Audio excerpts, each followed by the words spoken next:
یو ځل د تلم عمرې له په کراچۍ کې مو دمه وه ایرپورټ کې شپه وه جز بدلېده هغه وخت داسې و چې پکې ډایرکټ جز نه میلاوېده نو هغه ایجنټ موږ ته وایي چې کراچۍ کې به ستاسو یوه شپه راځي مې هېڅ پروا نشته نو جز کې لاړو نو سار د کراچۍ نه د جدې فلایټ و چې موږ کوز شو څنګه کراچۍ کې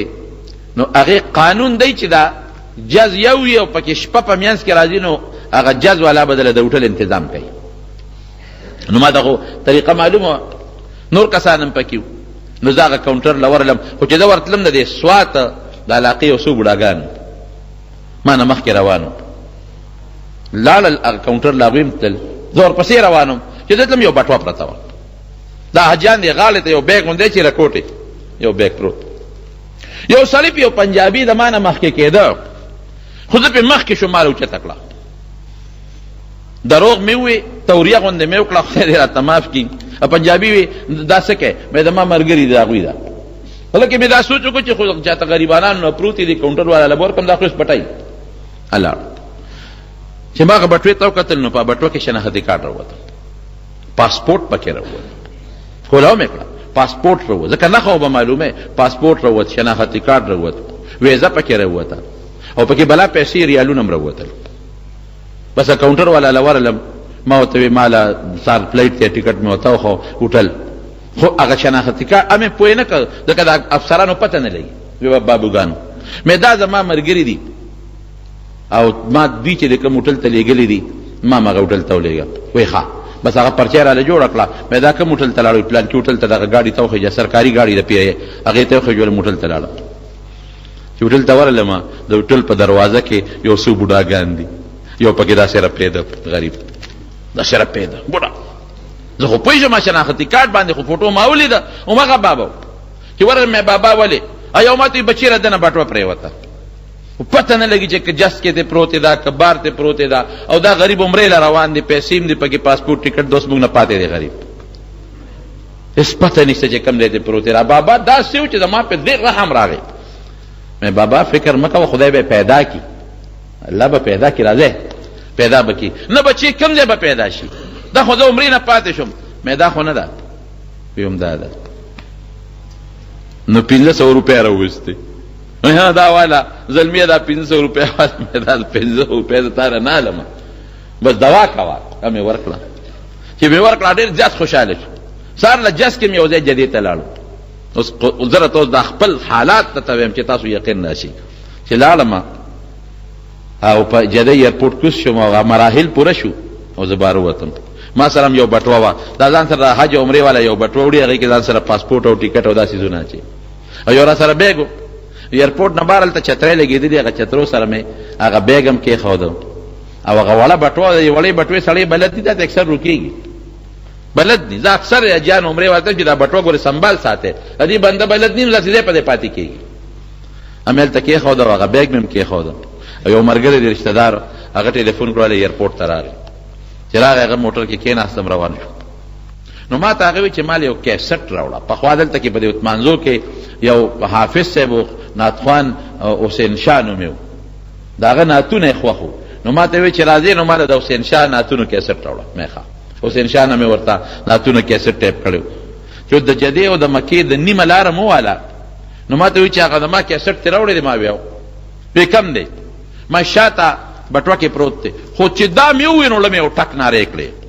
چې لکه هغه بټوه د ما څه شوه ما ورته وی هغه بیګ بټوه وی ما شاته ډک کېښودلي یاره مې د ما شک دی هله مې ته ګاډي ودروه چې ګاډي ودرو چې مې وکتل بیګ و بټوه نشته اوهو یاره هغه وخت پریشاني په ما بس تېره شوه نو ځکه پاسپورټ هغې کې پیسې خو په تندر ولزه خیر دی چا نه به قرض کم شناختي کارډ هم بل جوړېږي خو پاسپورټ دی پکې په پاسپورټ ویزه ده دومره سپیډ کې را روانو جده کې رشم زیات دی ایرپورټ ته چې ورلو او هغه برجې سره هم ګاډي ودرو چې مې وکتل بټوه پرته وه خوله کې مې بیا هم سودا وه مې سې نسته چې اوچت کړي نه چې ورلم او کولاو مې کړه بټوه ټول سامان پکې امانت پروت و هغه ته مې وی دا د هغې سلې بدل مال هم په هغه سفر کې یو شوار اوس پس راکړه که ما په هغې ځان غلې کړی وې نو دا ماته نه میلاوېده هغه غریب به د حج نه محروم و، ما نه به دا روکه شوی و، خدای خبر چې ما سره به خدای څه کول. زما وروڼو د نیکۍ بدل دا یاد وساتئ ذهن کې، د نیکۍ بدل به د بنده نه نه غواړي، چا نه به غواړي؟ الله نه. او دا به یقین ساتئ چې د خدای نه زه د نیکۍ بدل غواړم، نو رب العالمین ما ته د هغې بدل خامخا راکوي. دنیا کې به خدای راکوي او خامخا به راکوي. د نبی کریم صلی الله علیه وسلم یو حدیث دی، حضور پاک فرمایي یوه ښځه الله د یو سپي د وجې نه جنت ته بوتله،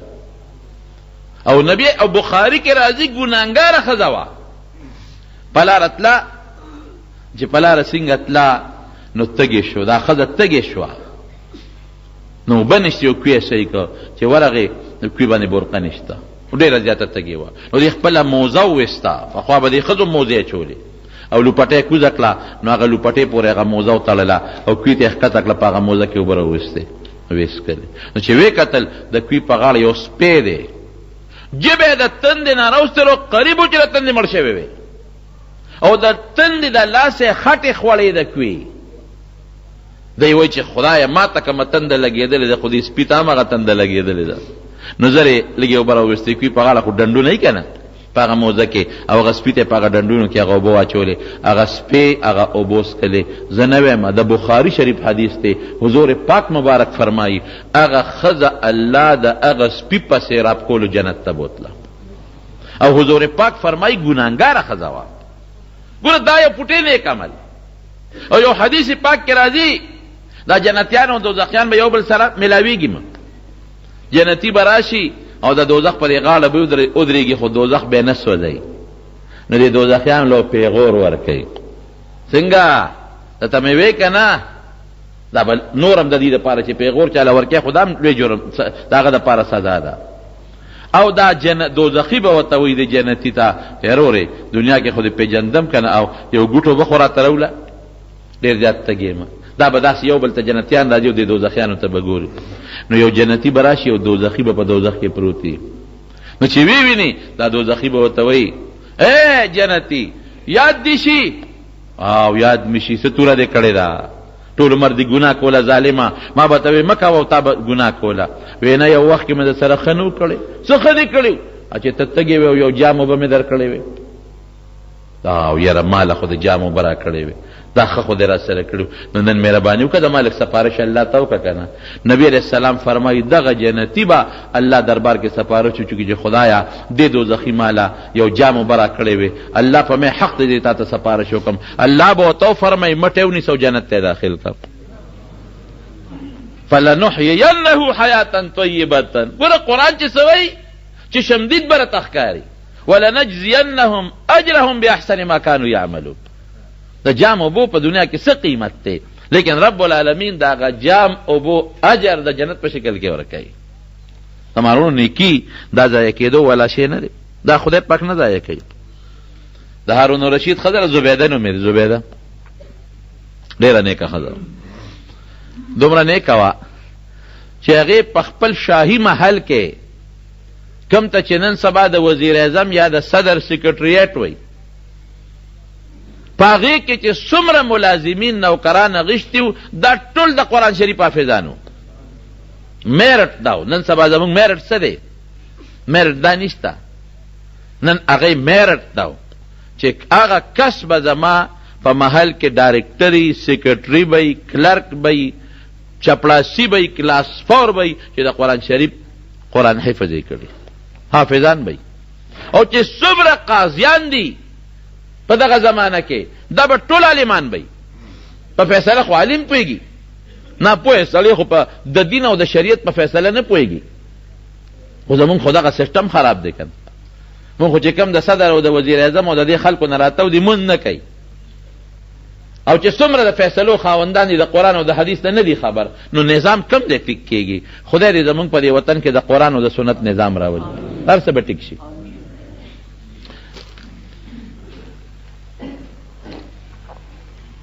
هغه دا فیصله کړې او بیا یې وجیبه وه 300 کسانې صرف دې له مقرر کړو، 300 کسان چې زما په کور کې 24 غنټې د قرآن شریف تلاوت کیږي. 300 خاصو د زبیدې وی 100 کسبه تلاوت کوي، نو چې تاسو ټیم پوره شي نو تاسو به ځای دمه بشئ، نور 100 به تلاوت شروع کی. نو د هغې دپاره خپل ټیم یې ښودو چې هغه بیا کله دمه شي نور به 100 تلاوت شروع کی. نو یو ګونج به د هغې په کور او په محل کې د قرآن شریف شوق دی د قرآن شریف سره. او چې حج له بتله اعلان به وکړو چې څومره کسان شوق د چا کېږي حج د غریبانان وي او مخکې حج نه کړی، دا به د زبیدې سره خیراتي حج لدي، ټول حجونه به یې پې کول. او د هغې نه علاوه مکه مکرمه کې خو د اوبو یو مسله وه، زمزم نه علاوه نور اوبه خو نشته. هغې دا فیصله وکړه خاوند ته یې وي چې یو مال اختیار راکړه، یو نیر جوړوم، یو نیر زبیدې جوړ کړه. عرفات نه ریستی دی او تر مینا پورې ریستی دی. اوس هم دا ځای په ځای خونیر کې اوبو چې دي دې نه باندې دنیا حاجیان عرفات کې حاجیانو ته د اوبو تکلیف به نو، په مزدلفه کې به نو، په مینا کې به نو. دې ځان له یو کمال کړی دی، ډېره زیاته هوښیار هم وه. هارون الرشید به ترې مشورې اخېستې ده دغه په مسلو کې د حکومت. دا زبیده چې کله وفات شوه چا په خوب کې ولیده، وی الله د سره څه وکړل زبیدې؟ وی چې الله ته مخامخ شوم، نو پروردګار ما ته وی زبیدې څه دې راوړي دي؟ نو زه پره پیدا شوم. ګران کار دی چې خدای درته وایي څه دې راوړي دي که نه. صرف د حضرت عیسی علیه السلام نه به دومره تپوس کېږي اانت قلت للناس اتخذوني و امي الهین، دا دې خلکو ته تا ویلي چې زما د مور عبادت کوئ؟ الله ته پته ده چې دی نه دي ویلي، پیغمبر داسې نشي ویلی، لیکن دا پر عیسایانو خدای حجت قایموي. تا ورته ویلي دي؟ اب ورته وایي ما قلت لهم الا الله چې تاسو ویلي دي، ګورې هغه ما ویلي دي، ما نه دي ویلي. دا خبرې زه کولی شم. علما لیکي چې الله د عیسی علیه السلام نه تپوس وکړي چې تا ورته ویلي دي، نو په ده به دونه روب راشي چې د هر ویښته نه به د خولې په ځای وینه راوځي. حالانکه د پیغمبر طاقت څونه دی.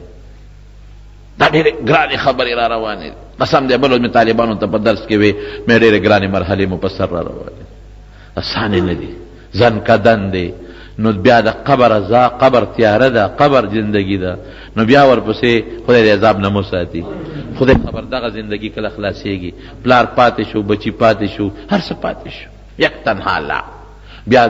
قبر نه جمدي کېدل دی ځان له یو لوی مرحله ده. بیا د قیامت تر ورځې سفر دی، او د هغې نه پس پل دی د صراط، او د هغې نه پس بیا یا جنت یا دوزخ. لوی مراحل را روان دي، مونږ بالکل غافله یو،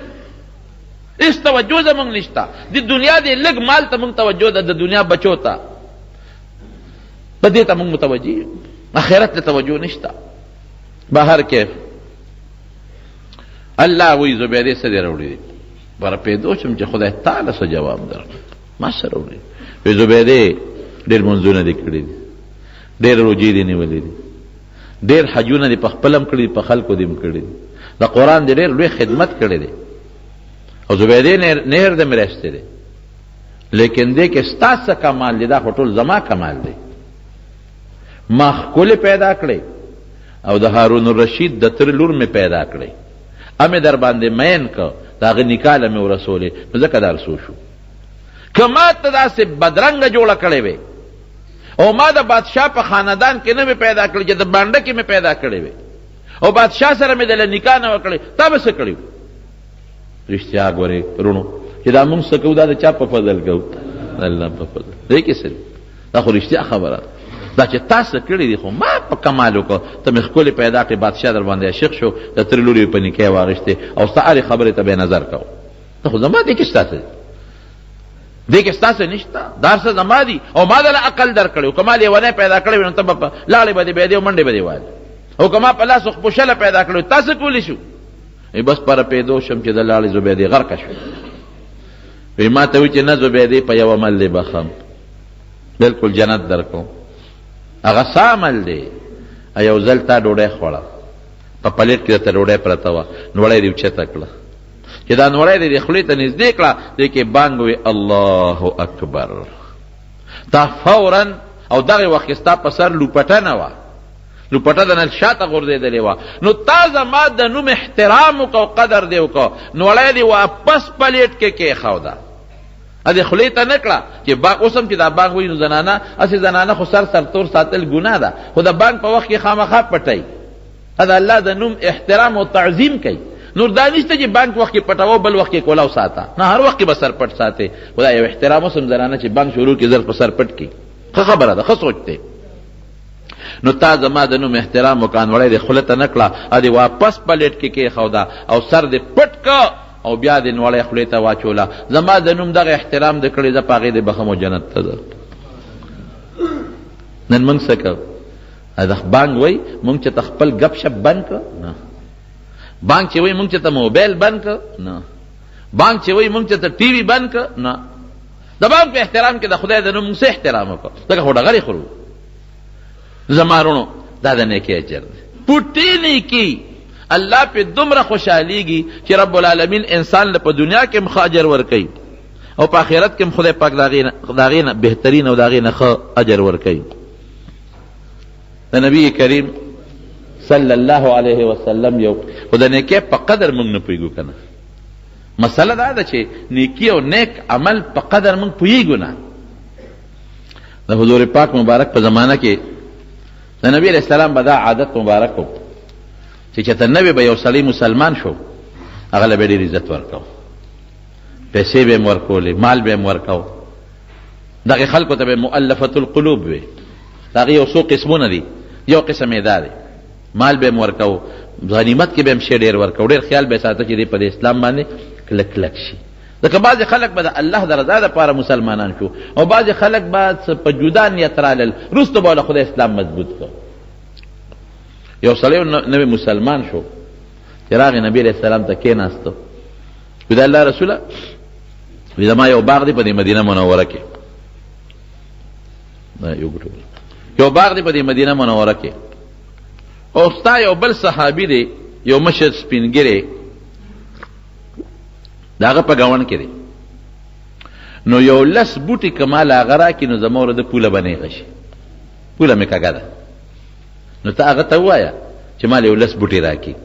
نو چې لس بوټي راکړي زما د هغه پوله به نیغه شي، نو د جګړو نه به هم خلاص شو او زه به د خپل باغ ته نیغ دیواله وم. حضور پاک خو نه خفه کو،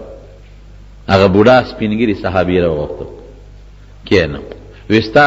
د سره پټې خوا کې په ګاونډ کې دی وی یو، وی دی وایي چې یو لس بوټي دي د ده که دې ماله راکړي